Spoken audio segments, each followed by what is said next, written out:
창세기 40장 9절부터 15절까지의 말씀입니다.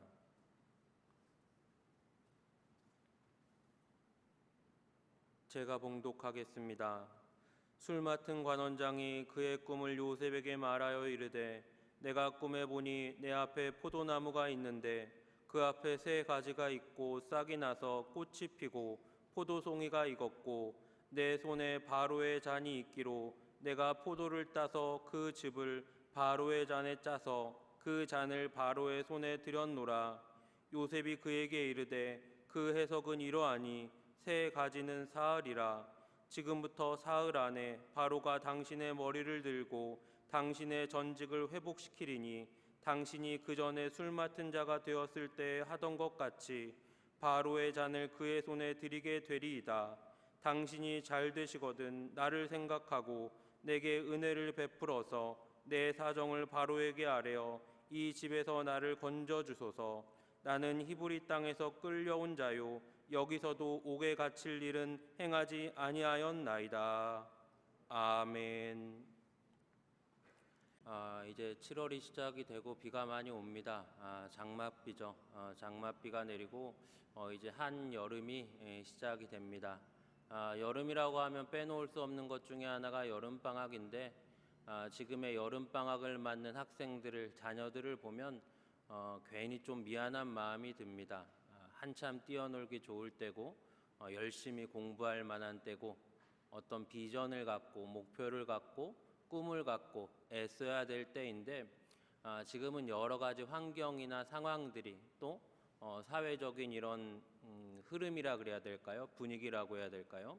그런 것들이 학생들에게 꿈을 심어주고 소망을 심어주고 가능성을 심어주고 하기보다 안 된다, 못한다, 어렵다, 힘들다를 더 많이 심어주고 있는 것이 아닌가 하는 생각이 듭니다. 청년들의 모습을 보고 청소년들이 꿈을 꾸는데 청년들의 모습부터가 불안한 모습들이 많고 사회 전반적으로 부정적인 인식들이 많이 깔려 있습니다. 3포 세대, 5포 세대라는 말을 듣고 자라는데 그 밑에 있는 청소년들이 무엇을 보겠습니까? 이제 너네들 커서 열심히 일해도 집 못 산다, 이런 얘기하고, 취업하기 힘들다, 대학 가지 말고 지금부터 안정적인 일자리 찾아서 준비해라, 결혼하면 힘드니까 혼자 살아라, 굳이 결혼해도 애 낳지 말고 살아라, 이런 분위기가 만연해져 버렸습니다. 불과 순식간에 바뀌어 버렸죠. 불과 몇 년 전만 해도, 그 전만 해도 학생들은 어떤 대상이었습니까? 학생들은 조금씩 자라나고 있기 때문에 이 학생들에게 배경이 없더라도, 이 학생들이 설령 건강이 없더라도, 재능이 없더라도 신자 불신자를 아울러서 우리가 살아가는 사회는 지속적으로 이들에게 꿈을 심어줬습니다. 할 수 있다, 열심히 해보자, 꿈을 가져라. 왜 그래서 공부하는 수험생들에게 사당오락이라는 말을 하지 않았습니까? 사당오락 뭡니까? 열심히 공부해서 4시간만 자면 원하는 대학에 붙고 5시간 자면 떨어진다. 열심히 공부라도 한번 해보자, 노력해보자. 내가 배경이 없어도, 돈이 없어도, 아니면 어떤 내 특출난 게 없어도 성실하게 살면 언젠가 빛을 발한다. 이런 인식들이 많았는데, 지금의 모습들은 꿈이라는 것, 소망이라는 것, 비전이라는 것이 자라나는 학생들에게조차 아주 막연하고 추상적이고 그런 관념적인 인식이 돼버렸습니다. 왜? 지금 자라는 애들한테 장래희망이 뭐냐고 물으면 애들이 그런 데잖아요. 건물주 되고 싶다고. 애들이 그런 데잖아요. 그냥 월급 따박따박 나오는 일 하고 싶다고. 거기 어떤 비전이 있겠습니까? 그 사회가 어떻게 건강하다고 할 수 있겠습니까? 은퇴한 어르신이 아니고 이제 10 몇 살 되는 애들이 그저 안주하고 싶다, 그저 놀고 싶다, 이런 사회 절대 건강하다고 할 수 없는 겁니다. 그런데 무서운 건 뭡니까? 이런 사회의 흐름이, 이런 사회의 분위기가 담장을 넘어 예배당 안으로 들어오는 겁니다. 그래서 점점 교회 안에서 꿈을 찾고 비전을 찾고 소망을 찾고 기도의 제목을 찾고 하는 모습보다 현실이라는 장벽에 안주하고 현실이라는 장벽에 포기하고 현실이라는 장벽에 체념하는 모습이 만연해져 버렸습니다. 이건 심각한 위기인 겁니다. 우리가 믿는 성경 66권은 어떤 이야기이냐? 꿈을 찾는 이야기입니다. 소망을 찾는 이야기입니다. 꿈의 사람이라고 하면 빠질 수 없는 게 누구냐면 바로 창세기에서 등장하는 요셉입니다. 요셉은 어떤 사람이냐? 꿈의 사람입니다. 하지만 우리가 먼저 짚고 넘어가야 하는 건 꿈의 사람인 요셉의 그 꿈의 주체는 바로 요셉이 아니라 하나님이 되십니다. 하나님이 꿈의 주체가 되시고 요셉은 그 꿈의 객체가 돼서 따라갑니다.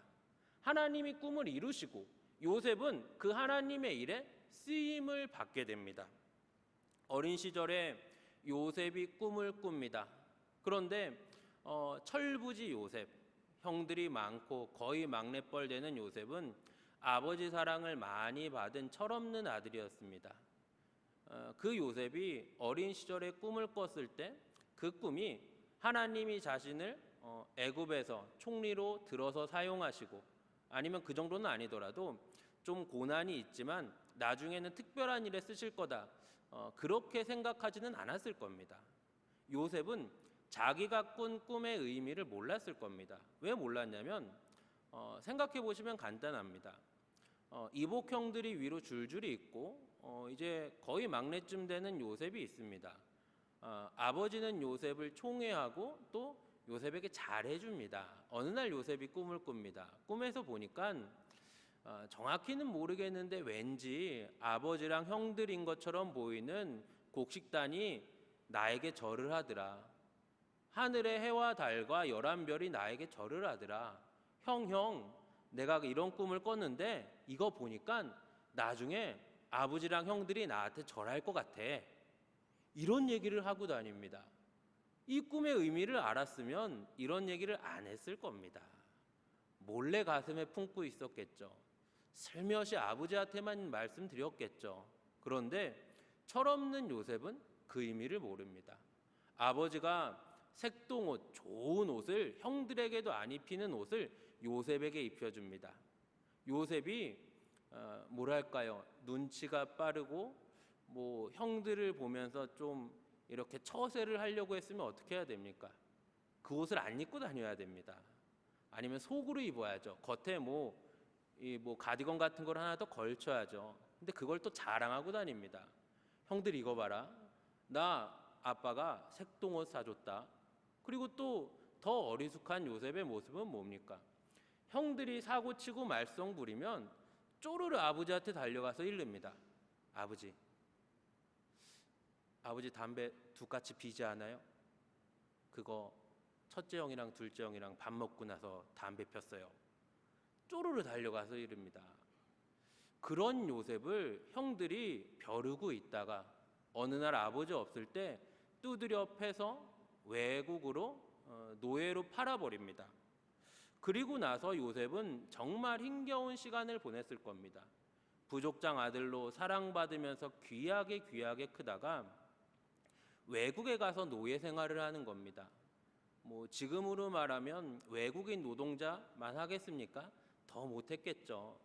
그 당시 인권이 있겠습니까? 근로법이 있겠습니까? 정말 힘겨운 시간들을 보냈을 겁니다. 또 한 가지는 뭡니까? 마음 한켠에 울분이 있었을 겁니다.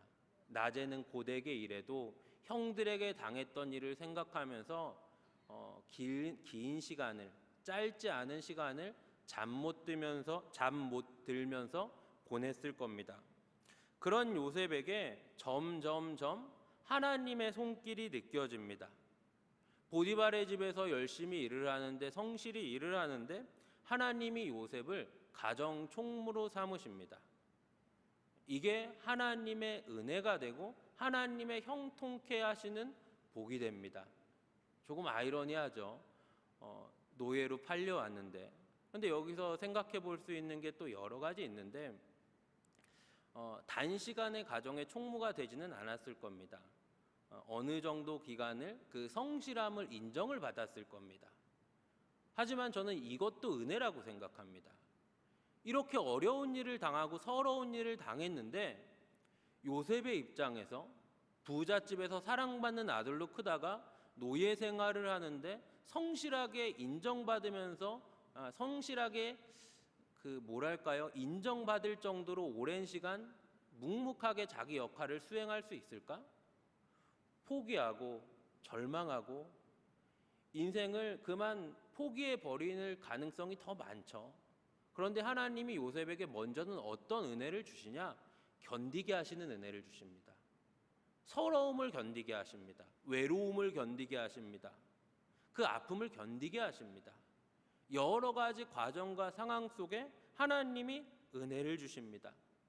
이제는 밥은 먹고 살 수 있겠다. 노예지만 그래도 가정의 총무가 됐으니까 밥은 먹고 살 수 있고 어느 정도 생활은 할 수 있겠다 싶은데 어떤 일이 벌어지냐면 누명을 써서 이제 위기에 빠집니다. 당연히 외국에서 잡혀온 노예니까 누명을 썼을 때 요셉은 생각을 했을 겁니다. 이제 죽겠구나. 이제 죽겠구나. 재판을 받을 일도 없고 누가 내 편을 들어줄 사람도 없으니까 여기서 그냥 맞아 죽겠구나. 좀 고통 없이 죽으면 그나마 낫겠구나 싶습니다. 그나마 다행인 건 죽이지 않고 옥에 갇히게 됩니다. 또 어려운 시간을 보냅니다. 이렇게 보면 차라리 애굽 총리 안 하는 게 낫습니다. 어려운 시간 징역 생활을 보냅니다. 그것도 고대 이집트에서 외국인 노예가 징역 생활을 합니다. 힘겨운 시간을 보냈을 겁니다. 밥을 제대로 줬겠습니까? 잠을 제대로 잘 수 있었겠습니까? 짐승 이하의 취급을 받았을 겁니다. 그런데 또 하나님의 손길은 그 감옥까지도 미칩니다. 간수장을 통해서 요셉이 인정을 받습니다. 요셉이 인정을 받는데 어느 정도 인정을 받냐면 감옥의 사무를 요셉에게 맡깁니다. 거의 교도소장 정도 되는 그런 역할을 줍니다. 그런 상황 속에서 요셉은 이런 여러 가지 일들 속에서 과거를 회상했을 겁니다. 추측하기는 어린 시절에 자기가 꿨던 꿈에 대해서 생각을 했을 겁니다. 이렇게 말씀드리면 여러분들이 들으실 때 아니 그거 성경에 안 나와 있는데 어떻게 그렇게 말할 수 있냐라고 하실 텐데 한번 잘 생각해 보시면 그렇습니다. 사람이 자기가 살던 환경에서 벗어나게 되면 자기가 살던 환경에 대해서 곰곰이 생각하게 됩니다. 그렇지 않습니까? 한국에 살다가 예를 들어서 다른 나라로 이사를 가서 살게 된다고 하든지 아니면 남자들이 군대에 가든지 하면은 과거를 회상합니다. 과거를 회상하게 돼요. 맞아, 그때 내가 잘못했지. 맞아, 그건 내가 잘했지. 생각해보니까 그 사람 좋은 사람이었어. 생각해보니까 그때 내가 실수했어. 제일 많이 하게 되는 생각은 뭡니까? 어머니한테 잘해야지. 내가 어머니한테 너무 잘못했지. 과거를 생각하게 될 수밖에 없습니다. 요셉도 그랬을 겁니다. 이런저런 힘든 일을 겪으면서 조금씩 요셉의 가슴 안에는 조금씩 꿈이 자랍니다. 어린 시절에 뜻도 모르고 의미도 몰랐던 꿈이 조금씩 생각이 납니다. 위기에 빠지고 어려움에 당할 때마다 요셉은 뭘 느끼냐? 나를 돕는 손길이 있습니다.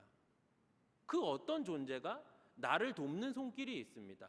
그리고 그게 꿈이랑 맞아떨어집니다. 여러 가지 과정과 환경을 통해서 하나님의 손길을 인지할 수밖에 없고 그 꿈이 의미 없는 꿈이 아니었구나 하는 생각들을 서서히 하게 됐을 겁니다. 그러다가 일생일대의 기회가 옵니다. 감옥에서 누구를 만나냐면 바로의 술 맡은 관원장을 만납니다.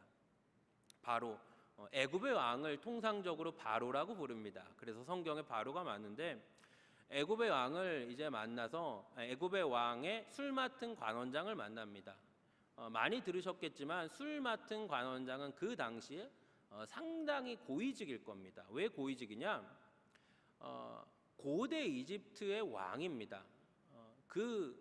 뭐랄까요, 위세, 위엄, 그게 지금의 미국에 비할 수가 없을 겁니다. 거대한 문명을 이룬 나라죠. 고대 이집트의 왕이다라고 하면 왕이지만 신과 동일시합니다. 누가 감히 그 바로에게 덤비고 누가 감히 바로의 목숨을 위협할 수 있겠습니까? 그 당시로 따지면 먼 거리에서 총을 쏘는 저격을 할 수 있겠습니까? 아니면 차 타고 가는 교통사고를 당하겠습니까? 딱 한 가지 무서운 게 있는 겁니다. 독살입니다. 독살. 이 독살은 너무 쉬운 겁니다. 음식을 관리하는 사람 몇 명만 매수해서 독을 타면은 그거 먹고 죽을 확률은 너무 큰 겁니다. 그래서 고대 사회에서 왕이 죽는 일 중에 독살의 확률이 상당히 높았습니다. 그것도 그럴 것이 물에다가 독을 탄다 그러면 한 입 딱 먹으면 물맛이 이상합니다. 그래서 의심이 가죠. 뭐 떡이나 빵에 독을 탄다, 이것도 티가 쉽게 나죠. 근데 문제는 뭡니까? 술입니다. 술. 술은 어떻습니까? 술은 잘 모르시나요? 술은 쓰잖아요. 쓰고 알코올이니까 여기는 독을 그냥 갖다 부어놔도 티가 안 나는 겁니다. 그렇기 때문에 이 술 맡은 관원장이라는 사람은 자기가 정말 믿을 수 있는 사람, 그 가족 대대로 믿을 수 있는 사람, 조금의 흠도 없는 사람을 써야 되는 겁니다. 조금 더 설명드리면 느헤미야가 아닥사스다 왕의 술 맡은 역할을 합니다. 포도주를 드리는데 아닥사스다 왕이 느헤미야의 얼굴을 보고 딱 질문을 합니다. 너 평소에 안 그랬는데 왜 얼굴에 수심이 있냐? 이거 뭡니까? 아주 무서운 질문이죠. 왕 앞에 포도주를 올리는데 아닥사스다가 느헤미야에게 너 왜 얼굴에 수심이 있냐? 너 딴 생각하냐? 이때 느헤미야가 대답을 잘해야 됩니다. 대답 잘못하면 다 죽는 거죠. 왜 이렇게 길게 설명을 드리냐? 이만큼 중요한 역할이 술 맡은 관원장의 역할이고 조금이라도 흠이 있다면 복직시키기 어려운 일이 바로 술 맡은 관원장의 일입니다. 자기 생명이 위협을 당하는데 조금이라도 흠이 있는 사람을 쓰겠습니까? 그리고 이런 사람은 감옥에 오는 것도 거의 희귀한 일입니다. 감옥에 보내지 않겠죠. 어지간하면 그냥 죽여버리고 또 감옥에 보내더라도 철저하게 격리를 시키겠죠. 아주 희박한 확률의 사람을 요셉이 만나게 됩니다. 그리고 그 사람의 꿈 이야기를 듣습니다. 그 꿈을 풀어줍니다. 당신은 복직될 겁니다. 당신은 복직될 겁니다. 불안해하지 말고 걱정하지 마세요. 당신 3일 안에 복직될 겁니다. 그런데 당신 이제 복직되면 바로한테 가서 내 얘기 좀 잘해주세요. 어려운 일 아니죠. 어려운 일 아니죠. 뭐 살인 저지른 사람도 아니고 뭐 정권에 반하는 사람도 아니고 외국인 노예인데 그거 하나 좀 도와주는 거 일도 아니죠. 그리고 이제 요셉은 기대를 하게 됩니다.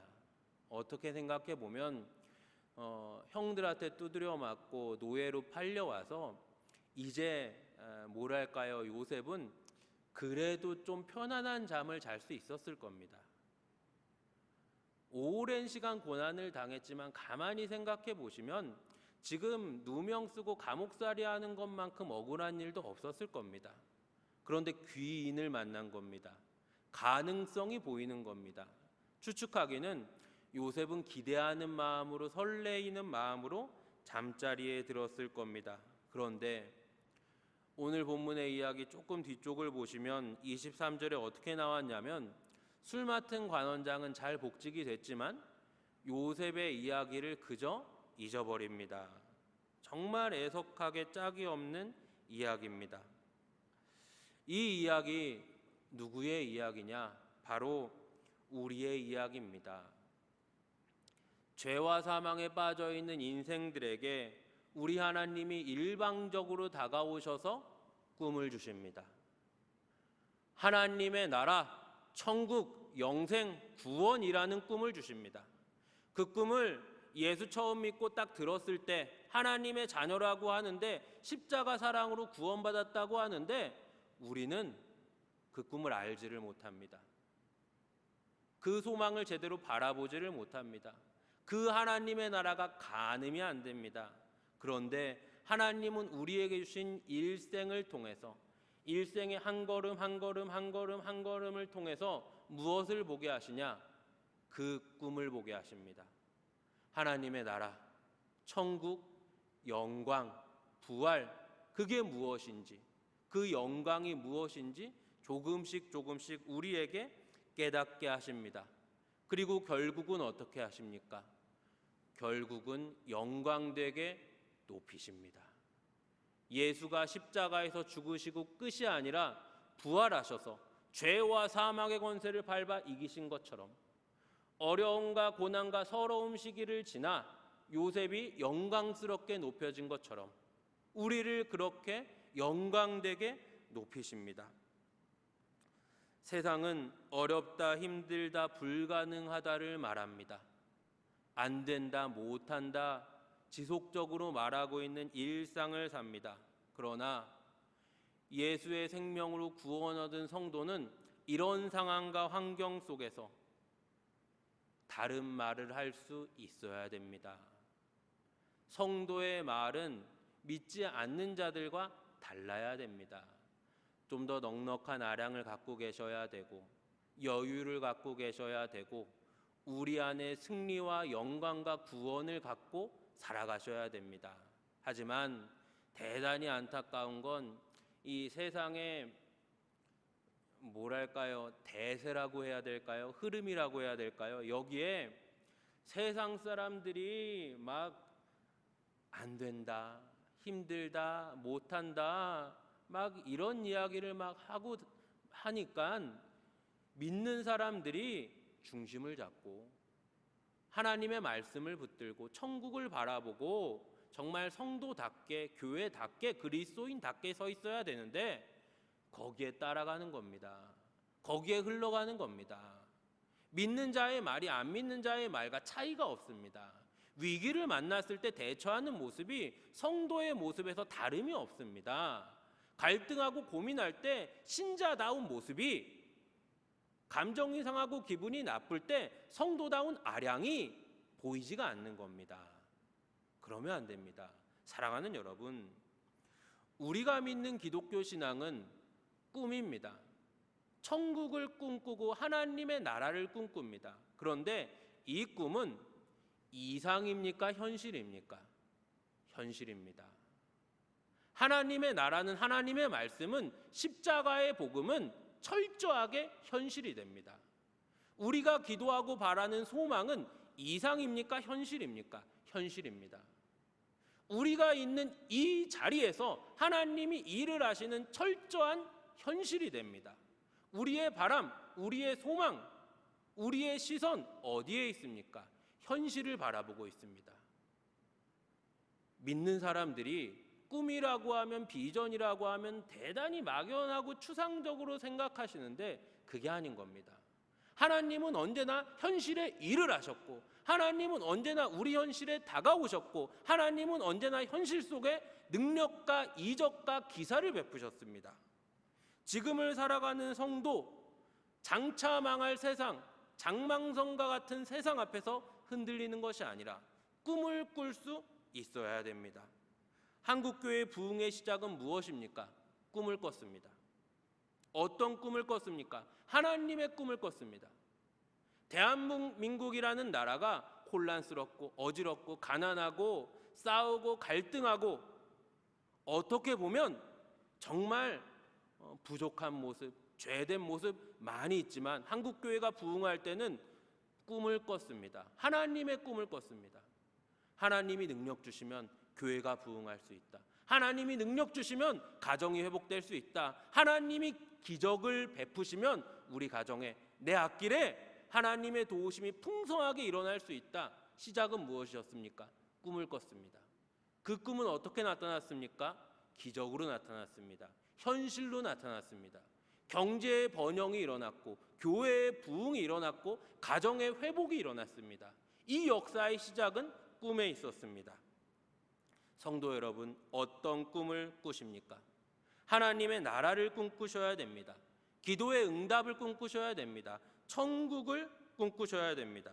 기도하고 사모하는 성도에게 하나님은 일을 하실 것이고 영광스러운 하나님의 나라를 이 땅에서도 누릴 것입니다.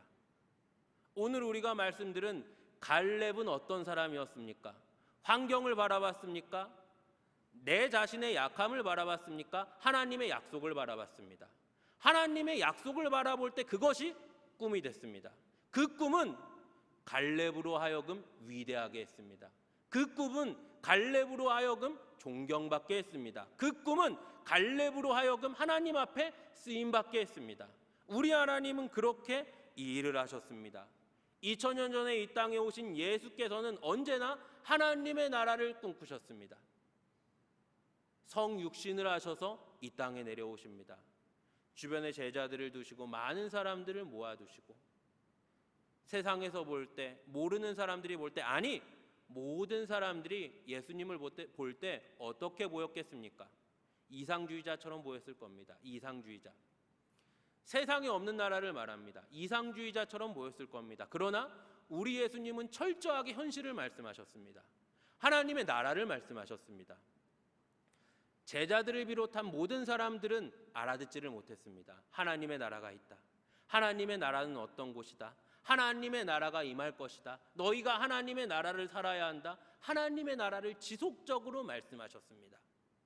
하나님의 나라를 말씀하시다가 하나님의 나라의 회복을 위해 내 죄의 대속을 위해 십자가에서 죽으시고 부활하셨습니다. 그 결과 우리에게 하나님의 나라를 안겨주셨습니다. 그 꿈을 제자들이 이어받아서 하나님의 꿈이 십자가의 복음이 온 유대와 사마리아와 예루살렘과 땅끝까지 증거가 됩니다. 수많은 선교사들을 통해 그 꿈이 전 세계를 향해서 뻗어나갑니다. 그러다가 1885년 4월 5일 부활절 아침에 언더우드와 아펜젤러가 대한민국에 들어옵니다. 동양의 정말 가난한 나라, 폐쇄적인 나라, 이름도 없는 나라에 선교사들이 들어옵니다. 미국 선교사들이 그 당시에 19세기의 대한민국을 봤을 때 어떤 마음이었겠습니까? 정말 미개해 보이고 가능성 없어 보이고 소망이 없어 보였을 겁니다. 그들이 와서 교회를 세웠습니다. 교회만 세웠습니까? 학교를 세웠습니다. 고아원을 세웠습니다. 병원을 세웠습니다. 글을 가르쳤습니다. 그들은 하나님의 꿈을 위해 잘 배우고 젊고 돈 많고 배경 있는 사람들이 대한민국이라는 나라에 태평양 건너서 배 타고 와서 자기 전 재산을 쏟아부었습니다. 왜 그런 짓을 합니까? 왜 그런 짓을 합니까? 좋은 대학 나오고 집안 배경도 좋고 젊은데 누리면서 살지, 좋은 직장 들어가지, 자기 재산 늘리고 살지 왜 그렇게 삽니까? 딱 한 가지였습니다. 하나님의 꿈이었습니다. 대한민국이라는 나라가 19세기에 봤을 때 어떤 가능성도 보이지 않았습니다. 그들은 하나님의 꿈에 자신의 모든 걸 내던졌습니다. 전 재산 갖다 바치고 자기 목숨을 바쳤습니다. 그 결과 이 나라가 어떻게 됐습니까? 부귀와 번영을 누렸습니다. 복음이 꽃피고 열매를 맺고 있습니다. 사랑하는 여러분, 한국교회의 역사는 꿈의 역사입니다. 성도 여러분, 지금 어떤 꿈을 꾸십니까? 세상을 따라가시겠습니까? 안 된다, 힘들다, 어렵다, 못한다, 그 세상을 따라가시겠습니까? 성경 어디에 하나님 앞에 쓰임받은 사람들이 그런 말을 했습니까? 할 수 있다고 말했습니다. 하나님 일하신다고 말했습니다. 기적을 말했습니다. 생명을 말했습니다. 부활을 말했습니다. 영생을 말했습니다. 그래서 교회는 어떤 곳입니까? 세파에 흔들리지 않고 꿈을 꿉니다. 세파에 흔들리지 않고 꿈을 말합니다. 하나님의 꿈, 위대한 하나님의 나라, 하나님이 주시는 새 생명을 말합니다. 그리고 하나님의 일하심을 보는 곳입니다. 교회 안에는 그 꿈이 차고 넘쳐야 되고 그 꿈으로 인한 기대, 사모함, 즐거움, 설레임이 풍성해야 합니다. 한 예를 들자면 제가 졸업한 고등학교는 야구를 잘하는 고등학교입니다. 저희 학교랑 이름이 같은 학교가 안산에 있습니다. 그 학교는 공부를 잘하는 학교입니다. 저희 학교는 야구를 잘하는 학교인데 이 학교 분위기가 뭐 시험이 있다, 수능이 있다, 모의고사가 있다 이럴 때는 별로 차이가 없는데 야구 시합한다 그러면 난리가 납니다. 고교 야구 중에는 여러 가지 대회가 있는데 그 중에 아마 가장 인지도 있는 대회는 아마 청룡기일 겁니다. 청룡기. 저희 학교는 과거에 청룡기를 3회 연속 우승을 했기 때문에 학교에 영구 보존하는 청룡기가 있습니다. 그 이후에는 우승하는 학교에게 청룡기를 1년씩 주는 개념이 되었는데 제가 3학년 때 무슨 일이 있었냐면 그동안 조금 부진하다가 지금 좀 많이 활약하는 투수 하나 저희 학교에 잘 들어와서 또 성적이 잘 올라가고 청룡기에서 이제 조금씩 우승의 가능성을 보이기 시작했습니다. 그러니까 학교 분위기가 얼마나 달라지냐면 이제 준 결승 가고 준결승 가고 결승 가고 이럴수록 학교 분위기가 달라지는 거예요. 선생님들이 늘 웃고 다녀요. 뭐 공부 못하면 때리고 숙제 안 하면 때리고 막 이거 학기채 들고 다니고 막 이런 선생님들이 안 때려요. 야, 괜찮아. 야, 저번에 우리 애들 공 던지는 거 봤냐? 야, 분위기가 달라져요. 애들이 밥 먹을 때도 줄을 잘 서요. 야구 좀 잘하니까 한 가지 꿈으로 딱 묶이는 겁니다. 우리 학교 우승한다. 우리 학교 다시 청룡기 되찾아온다. 분위기가 얼마나 좋냐면 왕따도 없고 뭐 선생님들도 정말 애들한테 잘해주고 심지어 아직도 기억나는 게 급식실 아줌마들까지도 막 웃고 다녀요. 저는 야구한다 그러면 잘 가지도 않았는데 저도 가고 싶더라고요. 그래서 결승전은 야구장 갔어요. 근데 얼마나 많이 갔냐? 1학년, 2학년, 3학년 수능 앞둔 애들도 다 데려가고 옆에 우리 재단의 중학생 애들까지 데려갔어요. 초등학생 애들도 몇 명 오고 졸업한 형들도 왔어요. 분위기가 막 모여서 우리 우승한다. 우리 우승한다. 우리 청룡기 되찾아온다. 이야, 정말 그 몇 달이 잔치더라고요. 잔치더라고요. 사랑하는 여러분, 우리 안에 있는 복음이 고등학교 야구대회 우승에 비하겠습니까? 성도 안에 있는 하나님의 꿈이 고등학교 야구대회 우승에 비하겠습니까? 주님의 몸된 교회는 어떤 공동체입니까? 하나님의 꿈을 가진 사람들이 모인 곳입니다. 꿈을 꾸는 겁니다. 천국을 꿈꾸고 기도 응답을 꿈꾸고 교회의 부흥을 꿈꾸고 가정의 회복을 꿈꾸는 겁니다. 세상에서 볼 때 당신 그거 힘들어, 안 돼, 어려워, 그 얘기를 듣고 비웃을 수 있는 겁니다. 네가 복음을 아냐? 네가 십자가를 아냐? 네가 기독교를 아냐? 우리 안에 모였을 때 그 꿈이 풍성해서 우리 안에는 언제나 웃음이 넘치고 행복이 넘치고 기쁨이 넘치는 겁니다. 어떤 교회가 좋은 교회입니까? 꿈꾸는 교회가 좋은 교회입니다. 하나님의 나라를 꿈꾸지 않을 때 어떻게 됩니까? 세상이 들어옵니다. 세상이 들어와요. 모이면 세상 얘기예요. 모이면 돈 얘기예요. 모이면 환경 얘기예요. 이 결론이 뭐로 납니까? 싸움밖에 안 납니다. 모여서 하나님의 나라를 얘기하고 모여서 소망을 얘기하고 모여서 영생을 얘기하고 모여서 천국을 얘기하면 어떻습니까? 잔치가 되는 겁니다. 잔치가 되는 겁니다. 우리 안에 기쁨, 우리 안에 행복, 우리 안에 소망이 흘러 넘치는 겁니다. 새로운 성도들이 그 모습을 보고 정착을 합니다. 나가서 전도지 돌리지 않아도 새로운 사람들이 와서 정착을 합니다.